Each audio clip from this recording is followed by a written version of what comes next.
리더십이라는 것은 위기를 맞아 그 정체를 드러냅니다. 대부분의 진정성이 없는 리더십은 위기를 맞이해서 그 추한 민낯을 드러냅니다. 그러나 역사를 변화시키는 리더십은 위기를 통해서 감동을 만들고 그 감동으로 인류에게 선한 영향을 끼칩니다. 십자가는 로마 시대에 가장 악한 죄인들을 처형하는 악한 도구였습니다. 그런데 예수님의 십자가는 인류 역사사상 가장 큰 감동으로 인류를 변화시킨 매력적인 도구가 되었습니다. 십자가가 얼마나 매력적이냐? 우리 여성 자매들이 십자가를 목걸이로 하고 다니잖아요. 네, 그 정도로 매력적인 도구가 되었습니다. 한 번은 십자가 목걸이를 하고 있는 자매를 만나서 제가 조크를 좀 했습니다. 자매, 십자가는 등에 지고 다니는 것이지 목에 걸고 다니는 게 아니에요. 그랬더니 알았습니다. 그렇게 하죠. 그러더니 목걸이를 뒤로 확 이렇게 젖히더라고요. 네. 북한과 남한을 동시에 방문하고 왔던 외국 기자가 북한과 남한의 현저한 차이는 바로 십자가의 차이라고 지적한 분이 있었습니다. 아마 북한 땅에서는 볼 수가 없었던 십자가가 남한에 와보니까 동네마다 거리마다 가득 메우고 있는 모습이 인상적이었던 모양입니다. 그런데 실제로 저는 십자가가 오늘의 북한과 오늘의 남한을 그 차이를 만든 중요한 요인이라고 믿습니다. 저는 십자가가 오늘날의 민주국가의 리더십 혹은 전체 국가의 리더십의 차이를 만들었다고 믿습니다. 민주국가란 문자 그대로 백성이 주인이 된 나라들을 뜻하는 것입니다. 그 사상이 어디에서 왔을까요? 저는 기독교가 역사적으로 민주국가 형성에 절대적 영향을 끼쳐왔다고 믿습니다. 두 가지 면에서.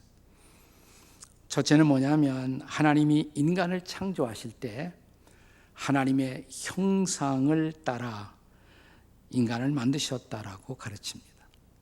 인간이 고귀한 이유, 하나님을 닮은 존재이기 때문에 그렇습니다. 그래서 소위 기독교는 끊임없이 인권 존중 사상에 기여하고 또 헌신할 수가 있었습니다. 두 번째로 기독교가 민주국가의 리더십에 영향을 끼친 원인은 하나님이 얼마나 우리를 사랑하시는지, 우리 인간을 구원하시기 위해서 하나님의 아들 예수님이 십자가에서 돌아가셨다는 소위 속죄 사상이 그 중요한 기여를 했다고 생각해요. 한 사람을 구원하기 위해서 하나님이 그 아들 예수님의 목숨까지 우리를 대신해서 버려주셨다는, 한 사람을 살리고 건지기 위해서 자신을 버리신 이 고귀한 사랑, 아가페의 사랑, 희생적인 사랑이 바로 인류의 인권과 또 사람을 소중히 여기는 사상의 발달에 기여해 온 것입니다. 오늘 우리가 함께 읽었던 성경 본문은 예수님이 이 지상생의 최후의 한 주간을 보내시기 위해서 나귀를 타고 예루살렘 성에 입성하는 것을 기념하는 주일입니다. 그래서 오늘 주일을 가리켜서 종려주일, 팜 선데이 이렇게 부릅니다. 자, 이 종려주일의 사건이야말로 우리가 예수님의 리더십을 배울 수 있는 가장 중요한 모멘텀이 된다고 저는 믿습니다. 자, 그렇다면 종려주일의 사건에서 본 예수, 그는 누구이십니까? 제가 꼭 두 가지만 강조하려고 합니다. 오늘은 세 가지가 아니에요. 두 가지밖에 없어요. 네. 그러니까 첫째로 예수님은 권위 있는 주님이시다. 권위가 있는 주님이시다. 그런데 동시에 둘째로 그분은 겸손한 종이시다. 권위 있는 주인이신데 겸손하시고, 주인이신데 종이 되신 것, 이게 바로 역설이죠. 이게 또 하나의 역설입니다. 그러니까 예수님의 리더십은 그런 의미에서 역설적 리더십입니다. 자, 예수님의 리더십 첫째가 뭡니까? 그는 권위가 있는 주인이시다, 주님이시다라는 사실입니다. 권위가 있는 주님. 따라서 하실까요? 권위 있는 주님. 때는 이스라엘 최대의 명절 유월절, 그 유월절을 앞두고 예수님이 당신의 제자들과 감람산, 예루살렘 동편에 감람산이 있어요. 이 감람산 건너편에 있는 마을, 베다니 마을에 도착하십니다. 자, 이 베다니는 이제 감람산 언덕을 넘어서, 감람산 언덕을 넘어갈 때 있는 또 작은 마을, 벳바게. 그 마을을 넘어서 감람산 올리브 마운틴을 내려가면 바로 예루살렘이에요. 그러니까 베다니에서 벳바게를 거쳐 예루살렘까지 불과 한 2m 내지 3km, 메타가 아니라 킬로미터, 2, 3km쯤 걸리는 그런 거리입니다. 제가 성지순례를 위해서 우리 성도들을 모시고 가면 항상 그 길을 이렇게 쭉 걸어봅니다. 만약 지금이 이 고난주간인데 고난주간에 여러분이 예루살렘을 방문하신다면 바로 정확하게 예수님이 걸어가신 그 거리를 종려주일의 행진을 재현하고 있는 모습을 우리가 볼 수도 있습니다. 본문 30절에 보시면, 자, 이제 이 감람산을 넘어오시면서 예수님이 제 아들 두 사람을 맞은편에 있는 마을로 보내십니다. 거기 가면 아무도 아직 타지 않은 나귀 새끼 2마리가 있을 터인데 그것을 풀어서 끌고 내게로 가져오거라. 그러면서 31절, 본문의 31절에서 이렇게 말씀하십니다. 한번 31절 같이 읽어보세요. 시작. 만일 누가 너희에게 어찌하여 푸느냐 묻거든 말하기를 주가 쓰시겠다 하라 하시매. 이게 상식적으로는 말이 안 되는 말이죠. 그 나귀에게 주인이 있을 거 아니에요. 근데 그 나귀를 제 아들이 끌고 가려고 하는데 왜 그러냐 물어보면 주가 쓰시겠다 이렇게 말하라. 좀 말이 안 되는 말이잖아요. 이게 무슨 말입니까? 그 나귀 새끼가 주인이 있을 터인데 예수님이 지금 무슨 선언을 하시는 거니? 진짜 주인은 나다. 나 주인이 그 나귀 새끼를 쓰시겠다고 가서 말하라는 것입니다. 33절에 보면요, 진짜 주인들을 만났어요. 진짜 임자들을 만났습니다. 부딪혔어요. 그러니까 제자들이 예수님께 교육받은 대로 그거 끌고 가려고 그러니까 야, 너희들 그거 왜 끌고 가니? 주님이, 주인이 쓰시겠다고 하십니다. 뭐? 너희들 도둑 아니야? 뭐 이게 당연한 반응이 아니겠습니까? 네. 자, 그런데 33절, 34절 같이 읽겠습니다. 시작. 나귀 새끼를 풀 때 그 임자들이 이르되 어찌하여 나귀 새끼를 푸느냐? 34절에요. 대답하되 주께서 쓰시겠다 하고. 네.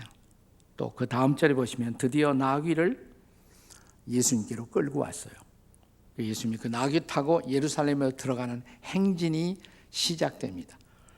예수님이 나귀를 타시던 바로 그 지점에 지금 이스라엘 가시면 거기 기념교회가, 예수님이 나귀 타시던 그 기념하는 기념교회가 거기 서 있습니다. 이게 조금 잘 안 보이실 텐데 가만히 이 교회당 전면에 프레스코를 보면 예수님이 나귀 타고 있는 모습 보이시나요? 앞으로 좀 클로즈업을 해주시면 잘 보일 텐데 이게. 네. 나중에 한번 클로즈업 해보세요. 예수님이 나귀 타고 있는 모습을 거기서 볼 수가 있습니다. 자, 다시 말하면 그때 소위 나귀의 인간적 주인들은 그 예수님 제자들의 말을 듣고 순응한 것입니다. 따라간 것입니다.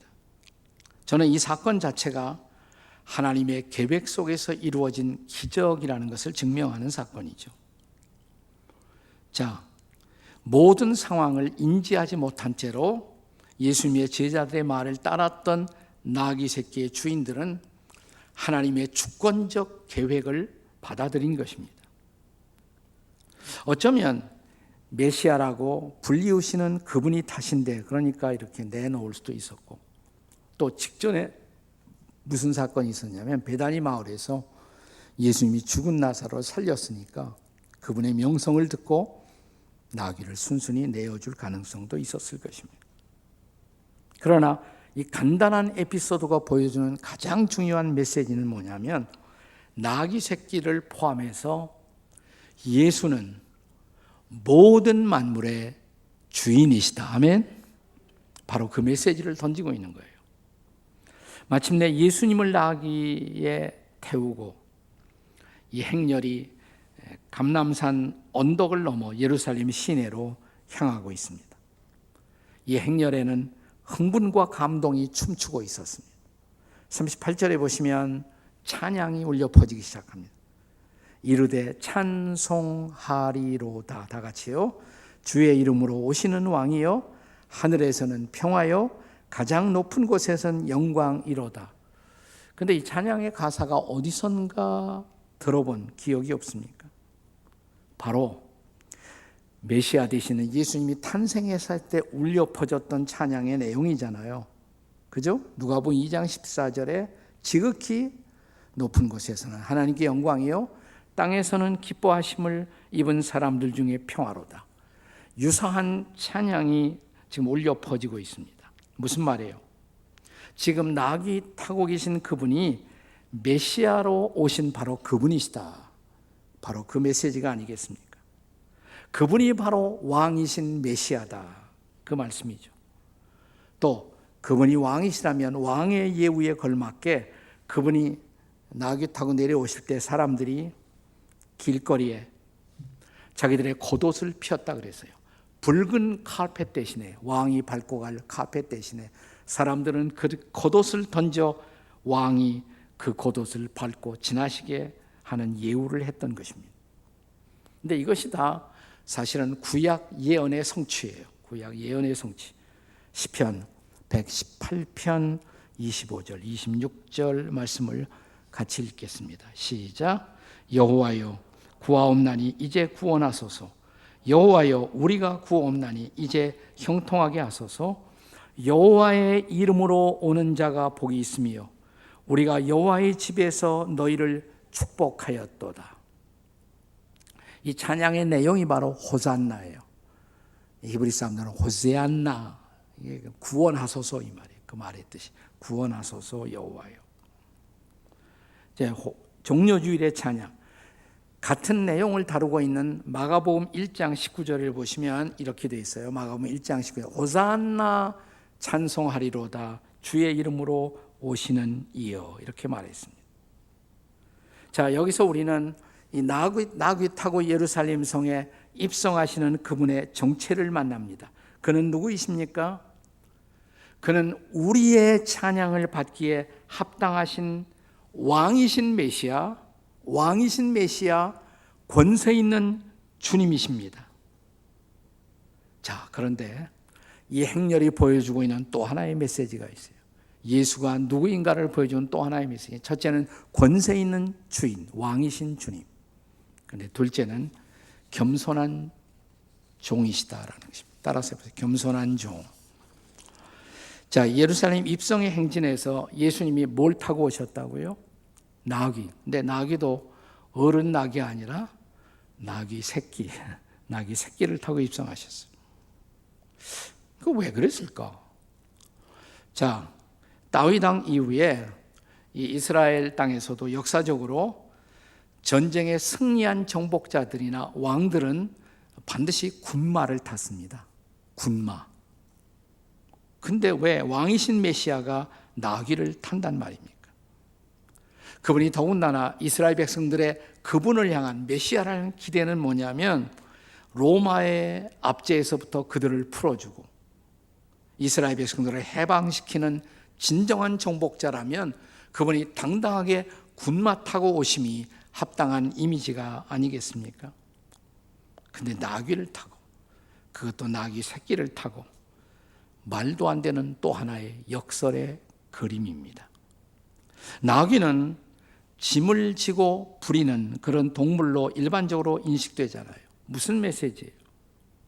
지금 그분은 나귀와 일체가 되어서 짐을 지고 가는 종, 사람들의 짐을, 인생의 민중들의 피곤한 짐을 지고 가는 종으로 오시는 분임을 상징적으로 보여주고 있는 것입니다. 또 하나, 군마와 나귀의 차이. 군마는 전쟁을 위해서 예비되고 있는 그런 말이지만, 나귀는 전쟁이 아니라 평화를 위해서 예비된 그런 동물이죠. 그는 왕이시지만 정복의 왕이 아니라 평화의 왕이십니다. 평화의 왕, 섬김의 왕이십니다. 자, 그런데 그가 나귀 타고 들어오신 것도 그렇게 오실 거라고 이미 그분이 오시기 전에 다 예언되어 있었죠. 구약에. 네, 이제 스가랴 9장 9절을 한번 읽어보겠습니다. 구약 스가랴 9장 9절 다 같이 읽겠습니다. 시작. 시온에 따라 크게 기뻐할지어다. 예루살렘에 따라 즐거이 부를지어다. 보라, 내 왕이 내게 임하시나니 그는 공의로우시며 구원을 베푸시며 겸손하여서 나귀를 타시나니 나귀의 작은 것 곧 나귀 새끼니라. 자, 이 예언이 언제 기록됐는가 하니 BC 주전 487년에 기록된 말씀이에요. BC 487년에. 그러니까 이것은 그로부터 513년 후에 이루어질 예언인 것입니다. 이제 문자 그대로 예언하신 그대로 예수님이 나귀 타고 입성하셨잖아요. 놀라운 예언이죠. 이 사실 하나만 아니라 우리는 성경의 놀라움, 성경 예언의 경이로움, 그것이 하나님의 말씀이라는 또 하나의 증거를 여기서도 볼 수가 있습니다. 자, 근데 이 예언 중에서 그분이 왜 나귀 타고 오신다고? 그는 겸손하여서, 이게 강조되었잖아요. 겸손하여서. 그는 왕은 왕인데 겸손한 왕, 메시아이신데 겸손한 메시아, 주인이신데 겸손한 주인. 그가 종의 모습으로 오셨지만 그는 여전히 겸손한 종이십니다. 자, 이제 한번 상상해 보세요. 그가 나귀 타고,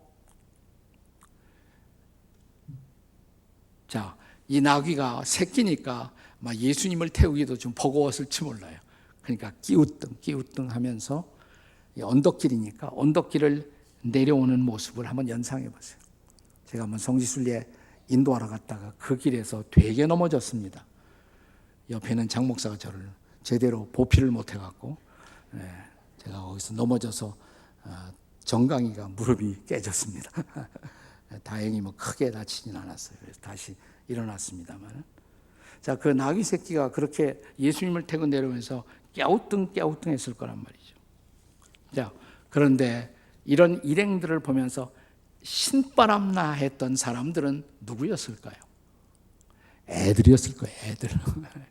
동네 아이들. 네. 아이들이 나와서 막 그냥 찬양하고 춤추고 소리치고 또 종려나무 가지를 흔들고 있는 이런 모습들을 연상해 보세요. 자, 나귀 타고 오셨기 때문에 사람들이 얼마나 그분에게 접근하기가 쉬웠겠어요. 만약 군마 타고 오셨다면, 사람들 접근이 가능했을까요? 그 무시무시한 군마를 타고 오셨다. 사람들 접근이 어려웠을 거예요. 애들이 접근할 수 있었겠습니까? 그는 모든 사람들의 구세주, 심지어 아이들의 구세주가 되시는 바로 그분의 이미지가 아니십니까? 이렇게 말씀하신 분. 수고하고 무거운 짐진 자들아 다 내게로 오라. 내가 너희를 뭐예요? 쉬게 하리라. 바로 그분이시죠. 그 구절 다음 절의 말씀을 기억하십니까? 자, 마태복음 11장 29절이에요. 같이 한번 읽어보세요. 시작. 나는 마음이 온유하고 겸손하니 나의 멍에를 메고 내게 배우라. 그리하면 너희 마음이 쉼을 얻으리니. 아멘. 여기 겸손한 왕이심, 동시에 겸손한 종이신 그분, 우리의 무거운 인생의 짐을 덜어주시기 위해서 오신 바로 그분. 할렐루야. 여기 리더 되시는 예수님의 역설의 모습이 있습니다. 그는 권세 있는 주인이시지만 동시에 겸손한 종이십니다. 자, 그렇게 오신 예수님, 그분을 그렇다면 여러분과 저는 우리는 어떻게 그분을 따라가야 마땅할까요? 자, 그 결론적인 해답을 저는 우리가 잘 아는 바울 사도가 하신 빌립보서 2장 5절의 말씀에서 오늘의 중요한 결론을 얻고자 합니다. 같이 한번 읽어보세요. 시작. 너희 안에 이 마음을 품으라.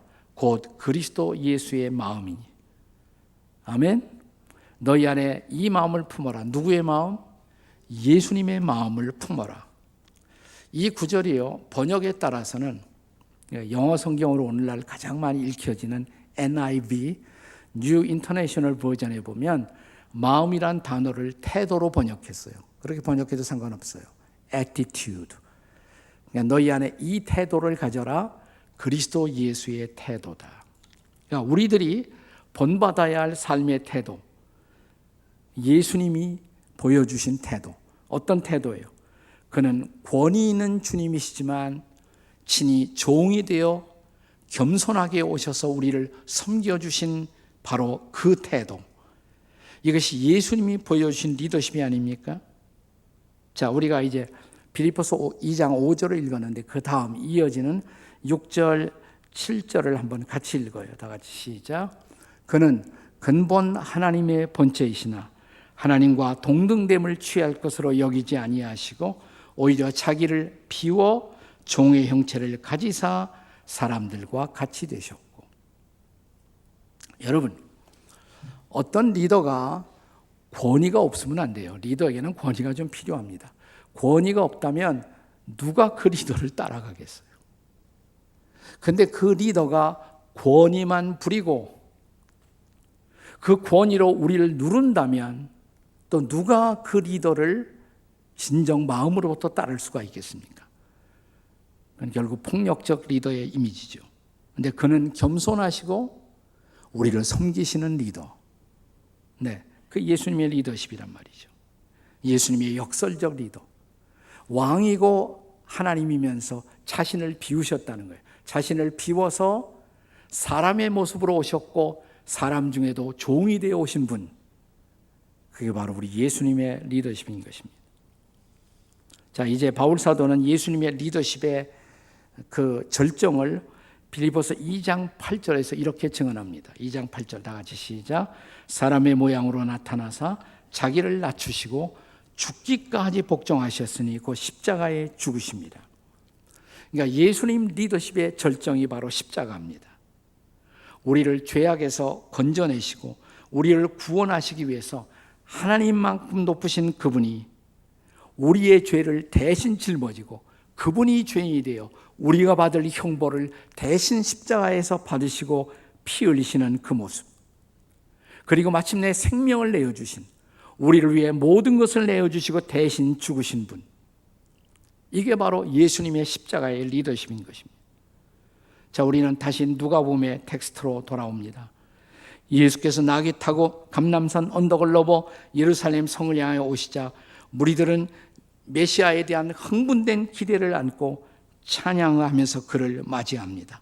찬양하리로다 호산나 주의 이름으로 오시는 이여.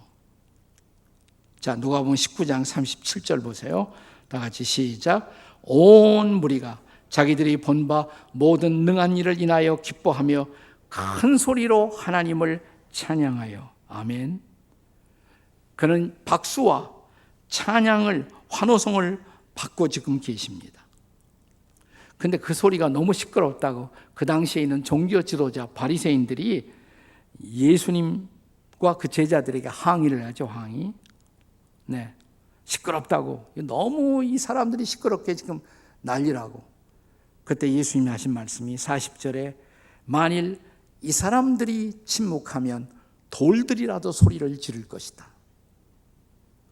자, 그런데 예수님은 지금 이 찬양과 박수갈채와 환호성을 받으시면서 그것을 즐기고 계시는 것입니까? 여기 또 하나의 역설을 보세요. 41절에 보시면 가까이 오사 성을 보시고, 예루살렘 성을 보시고 뭐 했다? 우셨다 그랬어요. 눈물을 흘리셨다. 그는 지금 울고 계십니다. 박수갈채를 받으시며 울고 계십니다. 이게 또 하나의 역설이에요. 그 환호성과 박수를 즐긴 것이 아니라 오히려 눈물 흘리고 울고 계신 예수님. 왜냐하면 잠시 후에 그 예루살렘 성이 하나님의 심판을 받아 무너질 것을 내다보시면서 울고 계신 예수님의 모습을 보세요. 예수님이 울고 계시던 그 장소에 지금 예루살렘에 가시면 거기에도 기념교회가 세워져 있습니다. 그 기념교회의 이름이 눈물교회예요. 도미누스 플라비트 길케. 그래서 주님이 눈물을 흘리신 교회. 이 교회당 맨 위에가 눈물방울을 상징하는 것입니다. 근데 이 안에 들어가면 더 예뻐요. 교회당 안에 들어가면 그 앞에 예루살렘이 다 보여. 앞에 창을 통해서 예루살렘 성이 잘 보여요. 네. 저는 예루살렘을 방문할 때마다 눈물교회 가서 그 안에 들어가서 앉아서 창을 통해 예루살렘 샘을 내다보면서 예수님이 어떤 심정으로 예루살렘 성을 바라보고 계셨을 것인가를 묵상해 봅니다. 참 아름다운 것이에요. 그러나 아주 감동적인 것입니다. 여기서 울면서 기도하시던 예수님. 여기 진정한 리더의 모습이 있어요. 박수갈채와 환호를 즐긴 것이 아니라 오히려 눈물 흘려 울고 계신 예수님. 그는 왕이시고 메시아지만 그는 너무 겸손하셔서 종의 모습으로 오셨던 바로 그분. 여기 우리가 따라야 할 진짜 리더 예수의 모습이 있습니다. 자, 우리 그리스도인들이 평생의 삶의 목적이 예수님을 따라가는 것, 예수님을 본받는 것이라면 우리도 이런 예수님의 모습을 조금이라도 흉내라도 내고 있는 것일까요? 나도 뭔가 조금은 가지고 있는 것이 있을 수가 있어요. 그게 우리의 권위예요. 내 지식, 내 재산, 내 사회적인 위치, 나 그거 가지고 어깨에 힘주는 것이 아니라 오히려 눈물 흘리고 있는 사람들을 씻어주시기 위해서 그들을 얼싸안고 눈물 흘리는 리더.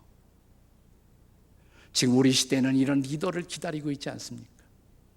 그분을 흠모하고 그분을 사모하고 그분을 본받는 오늘이 되시기를 주의 이름으로 축원합니다.